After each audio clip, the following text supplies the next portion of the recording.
আসসালামু আলাইকুম। তো দেখতেছি আমাদের এই ঘরে আজকে ডিম পাড়ার কথা, মানে একটা ডিম পাড়ছে, আমরা সরি প্লাস্টিকের ডিম দিছে, দেখতে পাচ্ছেন এটা প্লাস্টিকের ডিম, আর একটা ডিম পাড়ার কথা। তো দেখি কি অবস্থা। আল্লাহ আল্লাহ, এটা কোনো কথা? দেখেন কত ছোট একটি ডিম পাড়ছে, মানে একটা কয়েল পাখির ডিমের চেয়েও ছোট। কবুতর এত ছোট ডিম পারে আমি কখনো দেখি নাই। কবুতর এত ছোট ডিম। আর ওরাই আরেকটা ডিম পারছে, আমি দেখা ওদের বড় ডিমটা আপনাদের সাথে আমি এটা সংগ্রহ করে রাখছি। আর এটা কি ডিম পারছে রে ভাই, এটা তো মাথায় ঢুকতেছে না আমার। এটা কোনো ডিম হইলো?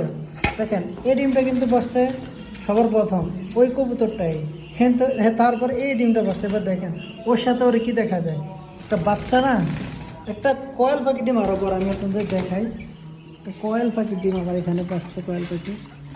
এই দ্বারা ডিমটা আমি নেই, এই দেখেন কয়েল পাখির ডিম আর ওর ডিম দেখেন, কম্পেয়ার করে দেখছি কয়েল পাখির ডিমের সাথে। দেখেন এত ছোট ডিম পাড়ার কারণটা যদি জানা থাকে অবশ্যই জানাবেন।